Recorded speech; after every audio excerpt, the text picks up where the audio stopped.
ಎಲ್ರಿಗೂ ನಮಸ್ಕಾರ. ನಾನು ಯಮುನಾ, ಕರ್ನಾಟಕ ರಾಜ್ಯ ಒಕ್ಕಲಿಗರ ವಿಕಾಸ ವೇದಿಕೆಯ ರಾಜ್ಯಾಧ್ಯಕ್ಷೆಯಾಗಿ ಕಾರ್ಯನಿರ್ವಹಿಸ್ತಾ ಇದ್ದೀನಿ. ನಾನು ಮೈಸೂರಲ್ಲಿ ವಾಸ ಇದ್ದೀನಿ. ನಾವು ಮೈಸೂರಲ್ಲಿ ವಾಸ ಇರೋರು ಅಥವಾ ಮೈಸೂರು ಪ್ರಾಂತ್ಯದಲ್ಲಿ ವಾಸ ಇರೋರೆಲ್ಲ ಏನು ಮೈಸೂರು ಒಡೆಯರ್ ಸಂಸ್ಥಾನಕ್ಕೆ ನಾವು ಋಣಿಗಳಾಗಿ ಬದುಕಬೇಕು. ಯಾಕೆ ಅಂದರೆ ಇಲ್ಲಿ ಮಾಡಿರೋವಂಥ ಎಲ್ಲ ಕೆಲಸಗಳೂ ಅತಿ ಹೆಚ್ಚಿನದಾಗಿ ಮಾಡಿರೋದು ಒಡೆಯರ್ ಸಂಸ್ಥಾನದವರೇ. ಅದರಲ್ಲೂ ನಾಲ್ವಡಿ ಕೃಷ್ಣರಾಜ ಒಡೆಯರು, ಅವ್ರ ತಂದೆಯಾದಂಥ 10ನೇ ಚಾಮರಾಜ ಒಡೆಯರು, ಇವರೆಲ್ಲರಿಂದ ನಮ್ಮ ಸಂಸ್ಕೃತಿ, ನಮ್ಮ ದೇಶ, ನಮ್ಮ ಭಾಷೆ ಎಲ್ಲ ಉಳಿದಿರೋವಂಥದ್ದು. ಅವರು ನಮ್ಮ ರಾಜ್ಯದಲ್ಲಿ ಮಾಡದೇ ಇರೋವಂಥ ಕೆಲಸನೇ ಇಲ್ಲ. ಅಂಥ ಒಂದು ಮಹಾನ್ ವ್ಯಕ್ತಿ ಬೆಳೆದಂಥ ಒಂದು ಕುಟುಂಬ. ಆ ಕುಟುಂಬ ಈಗ ನೋವಲ್ಲಿದ್ದಾರೆ. ಏನು ಅಂತಂದರೆ ಅವರು ಇಲ್ಲಿ ಏನು ಅವರ ಅರಮನೆಯ ಸುತ್ತ, ಮೈಸೂರಲ್ಲಿರುವಂಥ ಅಂಬಾವಿಲಾಸ ಅರಮನೆ ಸುತ್ತ 3 ಪ್ರತಿಮೆಗಳು, 3 ವೃತ್ತಗಳು ಇದ್ದಾವೆ. ಅದರಲ್ಲಿ ಒಂದು ಮುಂಭಾಗ ಏನು ಮೇಯ್ನ್ ಗೇಟಿಂದ ಮುಂಭಾಗದಲ್ಲಿ ಒಂದು ವೃತ್ತದಲ್ಲಿ ಒಂದು ವೃತ್ತ, ಆ ವೃತ್ತದಲ್ಲಿ ಕೂಡ ಏನು ಮೈಸೂರು ಮಹಾರಾಜರು ಆಗಿರೋರು ಯಾರ್ದಾದ್ರೂ ಪ್ರತಿಮೆ ಇರಲಿ ಅನ್ನೋದು ಎಲ್ಲರೂ ಒಲವು. ಆದರೆ ಇತ್ತೀಚೆಗೆ ನಡೆದಂಥ ಬೆಳವಣಿಗೆಗಳಲ್ಲಿ ಗುರುಗಳಾದಂಥ ಮೈಸೂರು ಭಾಗದಲ್ಲಿ ಅತಿ ಹೆಚ್ಚು ಕೆಲಸ ಮಾಡಿದ್ದಂತಹ ಏನು JSS ಮಠದ ಗುರುಗಳು, ಹಿರಿಯ ಗುರುಗಳಾದಂಥ ಶಿವರಾತ್ರಿ ರಾಜೇಂದ್ರ ಸ್ವಾಮೀಜಿಗಳ ಪ್ರತಿಮೆಯನ್ನು ಅಲ್ಲಿ ತಂದು ಸ್ಥಾಪಿಸ್ಬಿಟ್ಟಿದ್ದಾರೆ.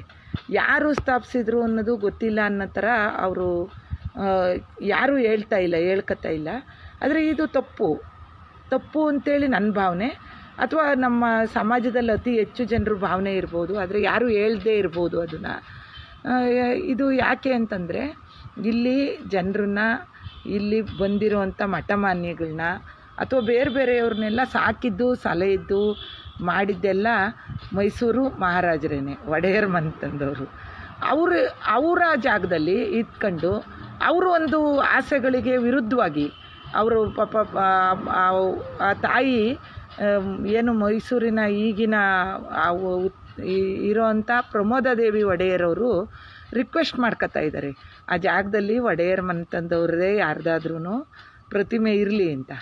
ಆದರೂ ಸಹ ಈ ರೀತಿ ರಾತ್ರೋರಾತ್ರಿ ತಗೊಬಂದು ಒಬ್ಬ ಸ್ವಾಮೀಜಿಯವರು, ಗುರುಗಳು ಆದಂಥವ್ರದ್ದು ಪ್ರತಿಮೆನ ತಗೊಬಂದು ಇರಿಸಿರೋ ಅಂಥದ್ದು, ಕೋರ್ಟಿನ್ಗೂ ಮೀರಿ ಇರಿಸಿರೋ ಅಂಥದ್ದು ತಪ್ಪಲ್ವಾ?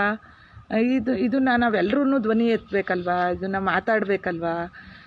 ಇದು ನಾವು ಏನು ಒಡೆಯರ್ ಮನೆತನಕ್ಕೆ ಋಣಿಯಾಗಿರಬೇಕು ಅಂತಂದರೆ ಈ ವಿಚಾರವಾಗಿ ನಮ್ಮ ಇಲ್ಲಿನ ಎಲ್ಲ ಜನಾಂಗದವರು, ಎಲ್ಲ ಜನರು ಧ್ವನಿ ಎತ್ತಬೇಕು ಅಂತೇಳಿ ನಾನು ಎಲ್ಲರಲ್ಲೂ ಮನವಿ ಮಾಡ್ಕೊತಾ ಇದ್ದೀನಿ. ಆ ಪ್ರತಿಮೆ ಏನು ಇರಿಸಿರೋ ಅಂಥದ್ದು ತಪ್ಪಾಗಿರೋದ್ರಿಂದ ಮುಂದಿನ ದಿನಗಳಲ್ಲಿ ಅದನ್ನು ಸರಿಪಡಿಸ್ಕೋಬೇಕಾಗಿದೆ. ಒಡೆಯರ್ ಕುಟುಂಬಕ್ಕೆ ನಮ್ಮೆಲ್ಲರೂ ಬೆಂಬಲ ಬೇಕಾಗಿದೆ. ಎಲ್ಲ ಜನರೂ ಅವ್ರಿಗೆ ಸಹಕಾರ ಮಾಡಿ, ಮತ್ತು ನಾವೆಲ್ಲರೂ ಏನು JSS ಸ್ವಾಮೀಜಿಯವರ ವಿರೋಧಿಗಳಲ್ಲ, ಅವ್ರಿಗೆ ಕೂಡ ನಾವೆಲ್ಲರೂ ಋಣಿಯಾಗಿರ್ತೀವಿ. ಅವರು ಈ ಭಾಗದಲ್ಲಿ ಅಕ್ಷರ ದಾಸೋಹವನ್ನು ಅತಿ ಹೆಚ್ಚು ಮಾಡ್ತಿರೋ ಅಂಥವ್ರು. ಅವರು ಕೂಡ ಇದನ್ನು ಯೋಚನೆ ಮಾಡಬೇಕು. ಯಾಕೆ ಅಂತಂದರೆ, ನಾವು ಮೈಸೂರು ಒಡೆಯರು ಇಲ್ಲದೇ ಇದ್ದರೆ ಮೈಸೂರೇ ಇರ್ತಿರಲಿಲ್ಲ. ಮೈಸೂರು ರಾಜ್ಯದಲ್ಲಿ ಅತಿ ಹೆಚ್ಚು ಈ ಥರದ್ದು ಒಳ್ಳೊಳ್ಳೆ ಕೆಲಸಗಳೇ ಆಗ್ತಿರಲಿಲ್ಲ. ಅವರೇ ಕೊಟ್ಟಿರೋವಂಥ ಜಾಗದಲ್ಲಿರುವಂಥ JSS ಮಠ ಕೂಡ ಇದೆ, JSS ಮಠದ ವಿದ್ಯಾಪೀಠ ಕೂಡ ಇದೆ.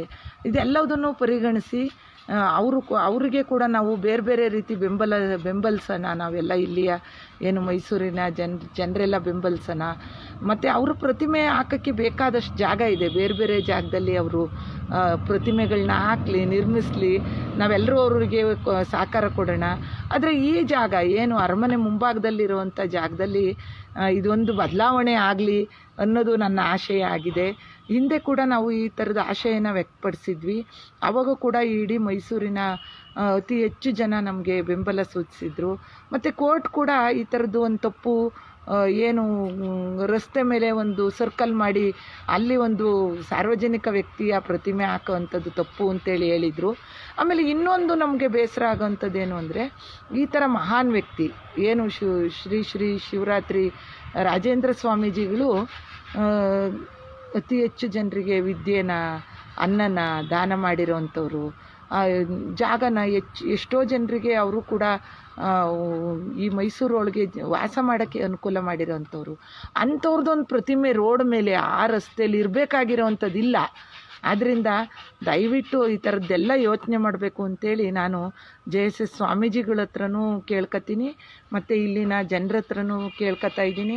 ಇದನ್ನು ನಾವು ಈಗ ಪ್ರಮೋದಾದೇವಿ ಒಡೆಯರ್ ಅವ್ರ ಪರವಾಗಿ ನಾವೆಲ್ಲರೂ ನಿಲ್ಲಬೇಕಾಗಿದೆ.